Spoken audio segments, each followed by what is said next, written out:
Look, boxing and coffee time. So go ahead and get a little sip of my coffee there. And let's go ahead and jump on into this video, shall we? Welcome to PrimeTime Talk TV. We're going to go ahead and get into this boxing talk. Man, got a mega fight. Mega fight. I'm talking about mega card. You thought, like, the Ryan Garcia and Devin Haney and Teofimo Lopez on one card in the middle of Times Square was big. Yes, that's big. That's huge. That's huge. That's going down in May. That's huge. But I'm talking about July 12th. July 12th will be one of the biggest fight cards probably to bang out the summer with. Pause. Like the guys say now. But anyway, I'm talking about that. Edgar Berlanga versus Shiraz. I'm talking about the Shakur Stevenson versus Zapata. I'm talking about the Puello versus Matias. I'm talking about, one of the biggest cards ever. And then not only that, David Morrell versus Iman Katiev will be on one card, one fight, one pay-per-view going down July. That's crazy. That's crazy. I mean, seriously, that's crazy. I guess they living in the moment because this is one of the biggest cards ever. And Ring Magazine and The Zone is putting this on with many other promoters as well. So this, I just got to deep dive into it real quick and talk about Edgar Berlanga versus Shiraz, and we already know Shiraz is, their favorite over in Riyadh. So they putting up their big guy against one of U.S., Puerto Rico, New York, and Edgar Berlanga. That's a big fight. That's a massive fight. What's going on? H4X from NC, man. From NC, but all abroad. Jersey, Cali. So, okay, Eli said Mayweather is a cheater. Okay, all right. Well, that's not the subject of today. That is something for another day. Right now, I'm actually talking about this mega card that's going to be going on July the 12th with Edgar Berlanga, Shakur Stevenson, Puello Matias. This is a big card. David Morrell versus an undefeated fighter. So this is a big card. This is a big card for everyone to, hey, all right, you from Kashmir? All right, so free Kashmir. All right. And so what I want to talk about first of all is with this Edgar Berlanga fight. We know who Edgar Berlanga is, and he right now is trying to gain momentum off of the knowledge of, going the distance with Saul Alvarez Canelo. And we know how that fight turned out. So at the same time, this is a chance for Edgar Berlanga to be able to improve his notoriety in the boxing world, to build his case upon getting a chance to be a number one contender again, and to also get a championship fight. So this fight is everything for him now. On the other hand, this is a chance for Shiraz to awesomely improve himself and to get a big name under his belt if he could pull off an upset. And we know Shiraz definitely has the boxing skills to be able to do it. I don't know how good this fight would be far as footwork style. I think Edgar Berlanga will edge out far as the footwork and the basic fundamentals of the fight. But Shiraz is a very, very good boxer, rangy, has good reach, and he's known to scrap if you need to. So he is a difficult fight for Edgar Berlanga, but I will honestly probably give the edge to Edgar Berlanga right now. If you would ask me who would win that fight, I would give the edge to Edgar Berlanga just off of the experience of going the distance with a Canelo. When you go against a fighter that's experienced like Canelo, even in a loss, you're going to be able to go back on that tape and be able to judge yourself and work on your weaknesses and to be able to develop yourself as even a better fighter. So I do give the edge to Edgar Berlanga on that matchup. Now, moving right along, we got the Shakur Stevenson versus the Cepeda. Man, that is... hold on one second. Let me sip some coffee on that. But anyway, look, that right there is a very intriguing matchup with Shakur Stevenson versus Cepeda, because we know Cepeda just came off of 2 fights with Tevin Farmer, 2 wars with Tevin Farmer. And a lot of people said that he lost the first one and yada, yada, yada. But anyway, we ain't going to get into all of that. What we will talk about is Cepeda now has 2 fights back-to-back under his belt. That gives him a little bit more frequency in the ring. Now, we know about ring rust when it comes to boxing is, hey, you're a little rusty, or, will Cepeda be able to now utilize his fights with Tevin Farmer to fight a better fight with Shakur Stevenson? The question is, though, hey, did the time off with Shakur Stevenson help him? Because a lot of times with fighters, when you take rest and get your time to sit back and relax and not work your body as much, hey, you come out to be, even sharper, even better. So that could be a play to that. Now, we know, hey, if Cepeda struggled with Tevin Farmer, man, will he struggle even more with, will he struggle even more with a Shakur Stevenson that loves to move in the ring? Shakur Stevenson loves to move in the ring. We know that. So will that play a difficulty for Cepeda as well to fight an even more craftier fighter on his foot like a Shakur Stevenson? Or will Cepeda go into this fight, in this matchup, with that experience going against Tevin Farmer twice? Will he be able to take that experience and go into the Shakur Stevenson fight with some more intensity? Time is only going to tell on that part.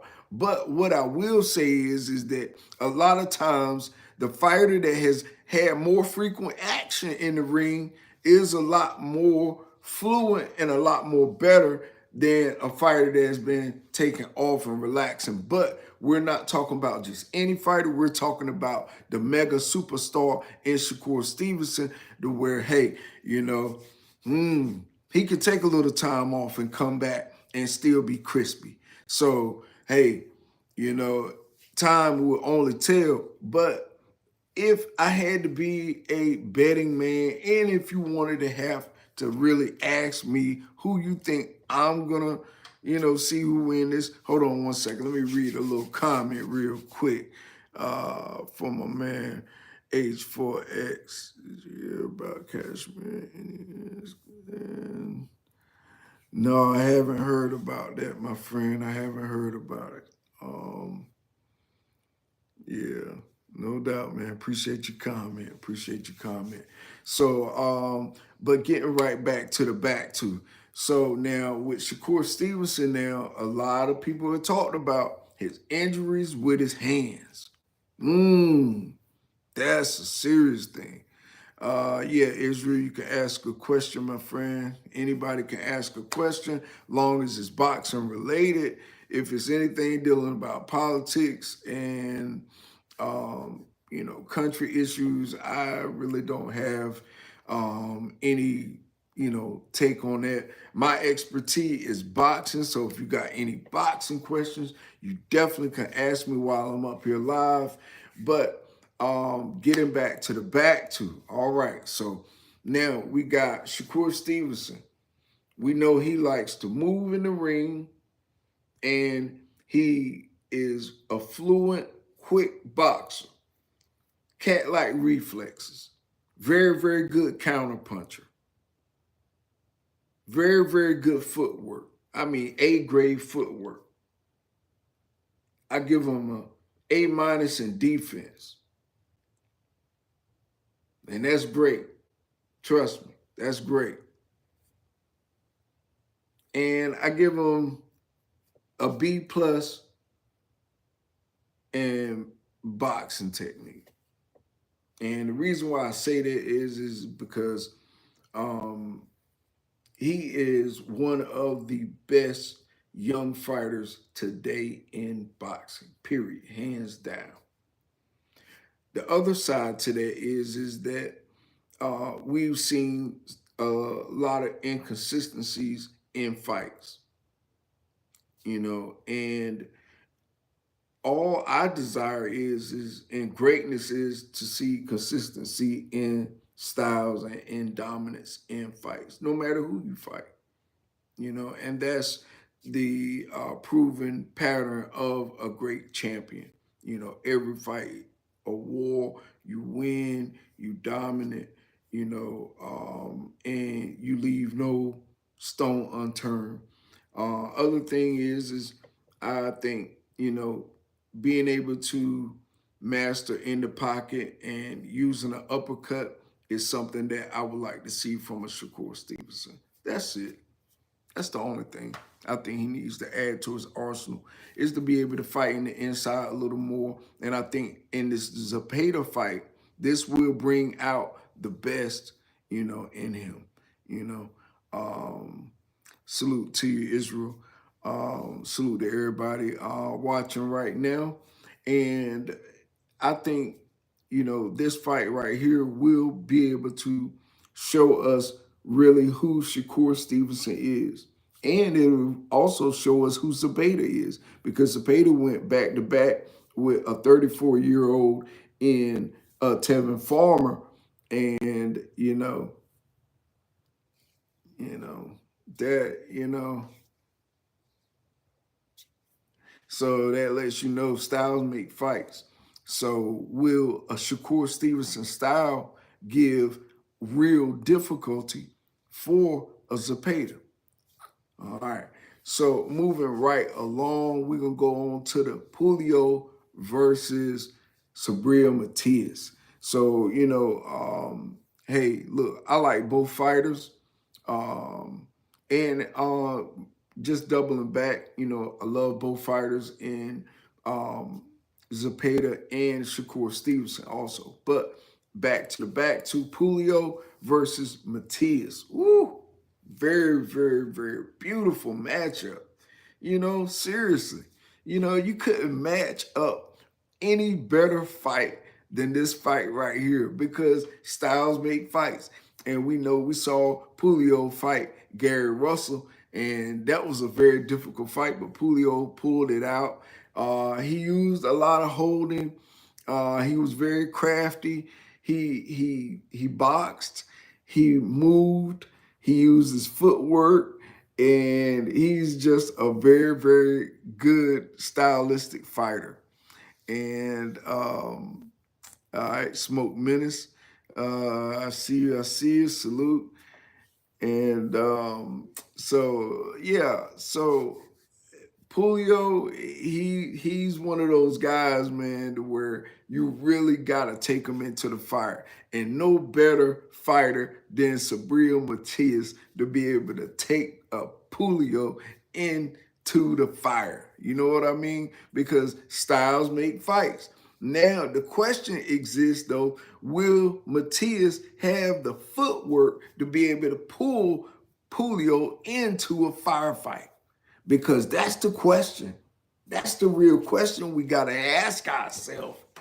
Can Puello pull the the time and the speed to himself? Can Puello actually slow down his fight and actually box?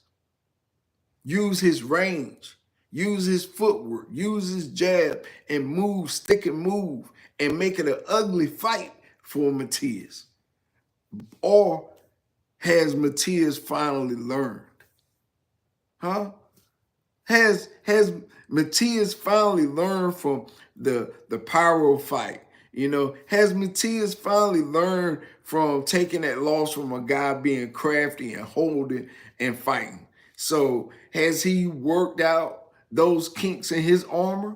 Has Matias actually practiced fight after fight after fight? You know, I'm talking about in sparring matches, working on a crafty fighter holding on him, clinching, and him fighting in the clinch.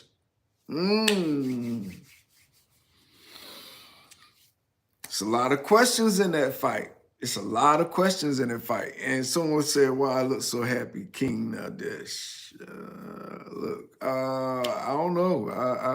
I guess I woke up this morning. You know what I mean? Somebody else didn't wake up this morning. You know, so I got something to be happy about, right? Smoke Menace in their prime. Who you got, Floyd or Crawford? Floyd or Crawford? Prime? In a prime, man. You talking about Pretty Boy Floyd when he was knocking cats out before he broke his hands and all that stuff like that. That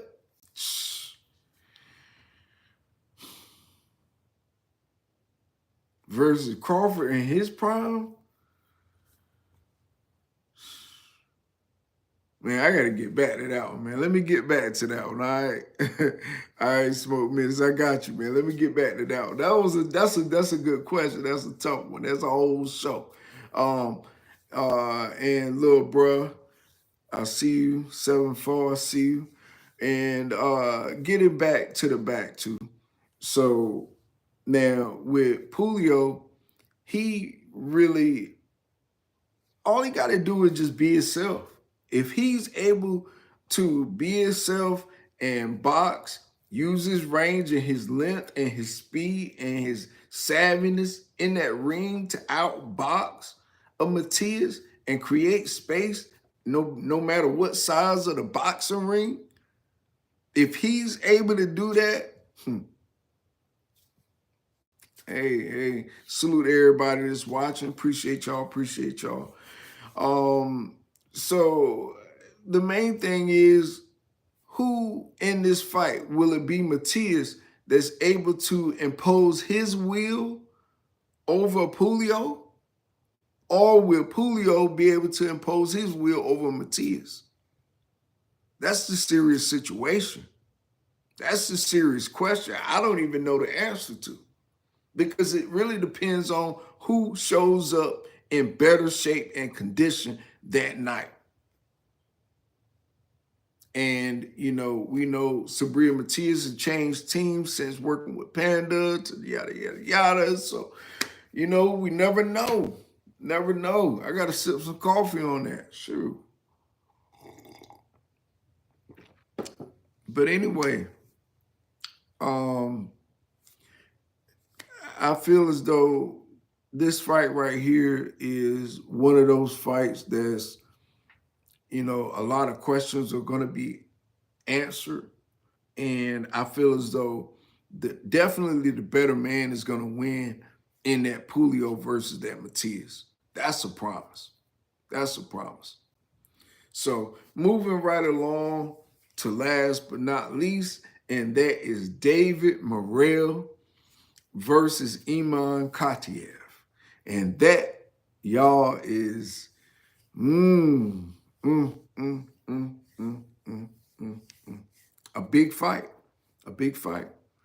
You know, David Morrell fighting an undefeated fighter. So that right there is going to be a big test for him because you know how it is when fighting guys from all over the world. You don't know what they went through to get where they are. And Katiev might be that one that could beat the one that is destined to be the throne keeper after David Benavidez moves up and goes to another weight class. Who knows? So a very, very big situation for David Morrell, but we know with him going the distance with David Benavidez, David Morrell should have learned a whole lot out of that fight. You know, he didn't get knocked out.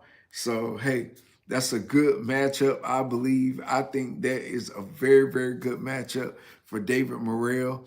And I think that David Morrell should be able to win this fight in a unanimous decision. I don't know if he's going to win by a knockout or not, but I know that with going the distance with a David Benavidez, styles makes fights, but nothing beats experience. Nothing in this world beats experience, you know?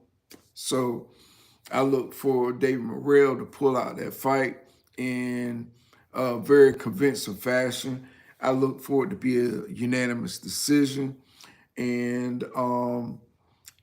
doubling back, someone asked me, you know, who I got, Floyd, Prime Floyd or Prime Crawford. And, you know, honestly, I'm going to tell you the first fight will end up in a draw. Yeah. Because they're both in their prime, they both were scrappy fighters. They both were stylistically you know, a mastermind of chaos, you know, and they went for broke. So I think that would be a judging nightmare for the first fight. I think the first fight would be a draw.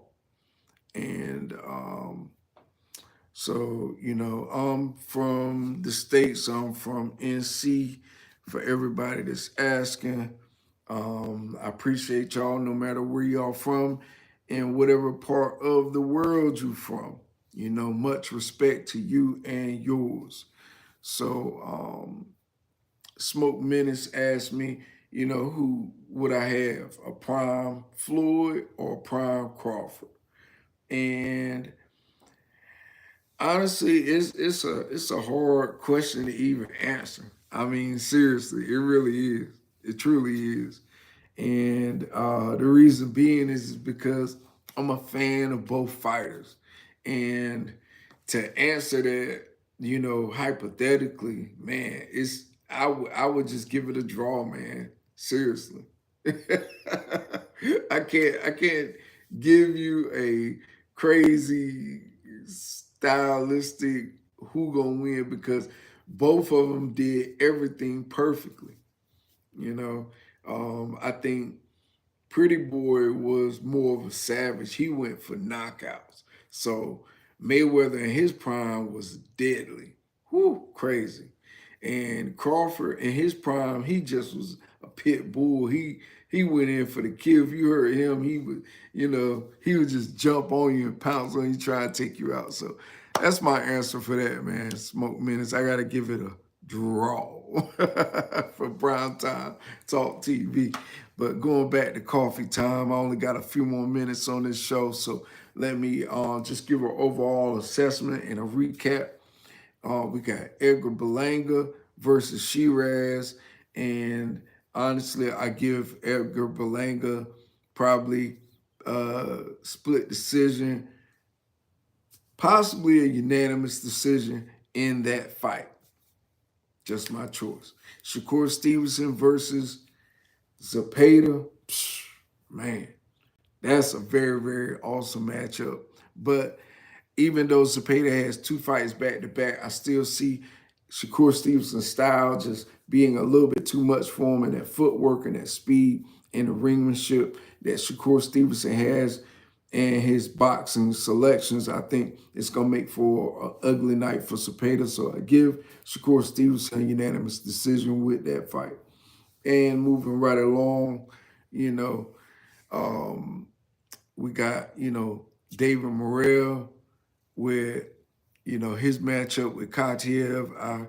I think it's going to be a very, very good close fight, but I do give the edge to David Morrell just because of experience and hunger that David Morrell used that experience fighting David Benavidez to, pretty much crash out in boxing and go further along with that experience, even though it's just one loss. So he is going up against undefeated fighter in Iman Kadiev. But, who knows? Anything can happen.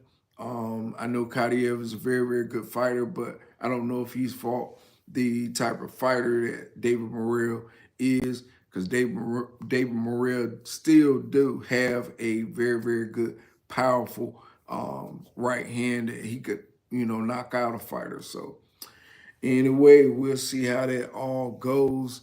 And other than that, doubling back to the last part uh, of the beginning of my talk was, as I was talking about the uh, the Ryan Garcia versus Rolly Ramiro. And, that's going to be a very, very good fight.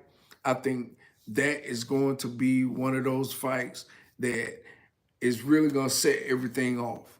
I think that fight right there, um, I think Savamesh, hey, bro. All right, what's going on? Um, hmm, King Nadesh Hopkins versus Ronald Wright. I gotta go with Hopkins, man. Hopkins was a very, very, when he was the assassin, come on, man.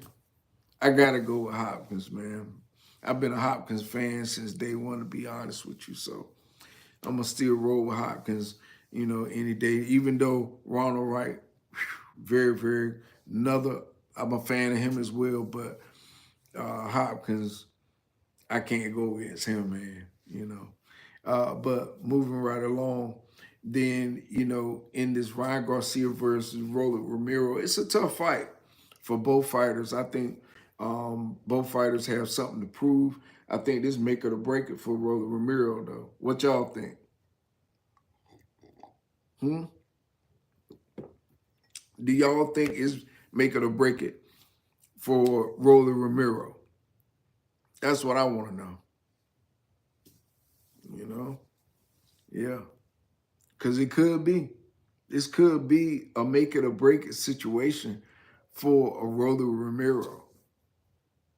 I don't know. I don't know.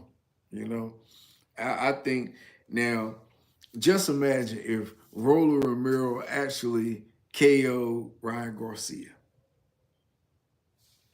I'm just hypothetically speaking. You know what I mean? I don't think that's going to happen, by chance. But it could happen, right? Hypothetically. That would change Rolly Ramiro's life forever. But on the other hand, if Ryan Garcia does what he's supposed to do, he's supposed to KO Rolly Ramiro. Everybody else has. That's what they're saying. Unfortunately, you know, Pitbull, Javante Tank Davis, So it's a rough situation for Rolly. So Rolly really have to put it on the line, and Rolly really has to go all out for broke on this fight, and really has to show the boxing world that he still has it, that he still is a contender in this boxing world. Because if Rolly Ramiro goes out knocked out again, it's gonna be ugly, for that. And I wish the best for Rolly. I like Rolly. I think Rolly is needed for boxing as well. I want to see the old Rolly come back, the talking junk Rolly, but obviously Rolly has changed. Rolly has changed over a new leaf. He's doing something different. So we're gonna see if that different makes a difference in the ring going to go up against Ryan Garcia. That's gonna be a mega question to answer. So I think Ryan Garcia, all he has to do is be his best. He has to be clear-minded. He has to be relaxed. He has to be on point, and he has to go into this fight with the intentions of winning and proving who he really is. So, oh man, God said didn't expect Ashley Larry on my feed. Okay, he gone. What in the world, this guy? But anyway, moving right along now with the other side of the fight with Ryan Garcia versus Arola Romero. Look, it's a good display for both fighters to put on a good fight. Now, if both fighters can last to the distance, it's gonna help both fighters out. But if one fighter get knocked out, then career gonna be hurt for real, straight up. Career gonna be hurt. So I don't know what you know. A lot of people are talking about, but you know, Playboy 31312. Oh wow. Okay. So you like to call people monkeys, huh? Wonder what animal you is. You know, they say in the Bible, it's a such thing as a jackass. So is you one? Your mama might have had one. So what do that make your mom? And anyway, let's get back to boxing. It's coffee time, man. You know what I'm saying? It's too early in the morning for that. These racist folks, man. What's going on? That's how you waking up in the morning. But anyway, moving right along, let's jump on to the Devin Haney fight. Yeah, the Devin Haney versus Ramirez. Very, very serious fight. Very, very good matchup, I believe. But I think at the same time now, both fighters get a chance to prove who they truly are.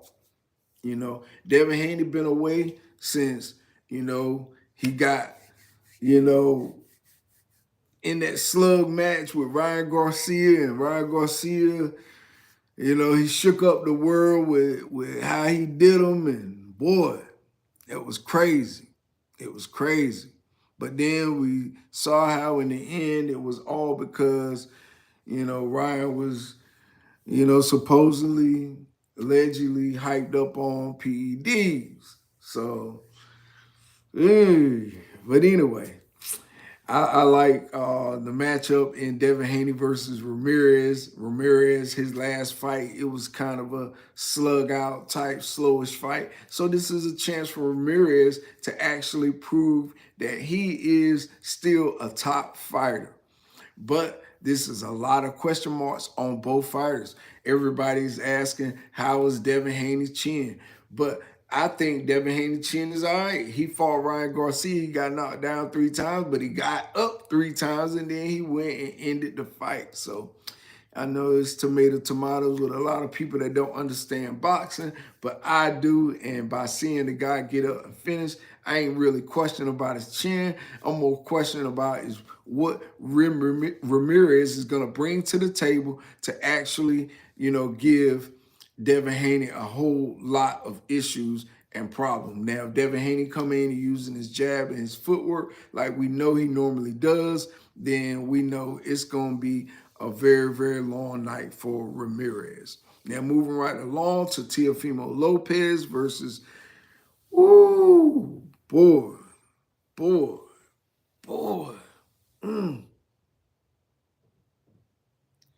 hey, Teofimo Lopez, he got a fight on his hand. He got a fight on his hand. For real. He really do. He really do. And reason why I'm pausing on that is just because, you know, Teofimo Lopez has fought a lot of fighters, but, you know, to fight the fight that he has coming up, it's gonna be a serious matchup. It's gonna be a serious matchup. Um, J.R. Ryder with Haiti, sometimes you need to fall before you can rise again. Facts. Facts. You know, and that's basically how it is. You know, sometimes, you know, you gotta take that, you gotta take that tail whooping to be able to go back to say, okay, ain't nobody never gonna do me like that again. And that's a fact, J.R. Ryder. Salute to you. And appreciate you for chiming in and commenting. Um, yeah, I feel as though with that fight, Haney taking that loss or taking that beating, because it got reversed and all that stuff like that. But with taking that beating like that, hey, he can go back and look at that tape, measure from that, learn from that, adjust from that, and utilize that to actually put that on anybody else and the person that put it on him. So I'm looking for a better Devin Haney. I'm looking for probably a better fight than what he put on, previous fighters. So we'll see. We'll see. And Teofimo Lopez, this is make it or break it for him too, because we've seen him have some, not so good performances. And I think he needs a breakout performance, in the fight he has coming up as well. All three of these, young kings on one card: Ryan Garcia, Devin Haney, Teofimo Lopez, and they're potentially, measuring up for fights that could potentially come up next. So anyway, and that's all I got for this show. I definitely appreciate y'all for tuning in and chiming in with me on a little bit of boxing and coffee. So, all right, y'all, I'm going to let y'all get to the rest of y'all day. I'm going to get to mine. I appreciate y'all time. Appreciate y'all chiming in. And salute to everybody. You already know the routine. When you leave my house, hit that like button, hit the subscribe button, smash the bell icon so you can be notified the next time I drop these next latest and greatest videos here on PrimeTime Talk TV, and I'm on social media everywhere. Definitely go to the website, primetimetalktv.com, and copy some merch. All right, y'all. Peace, love. I'm out. Till next time. Salute.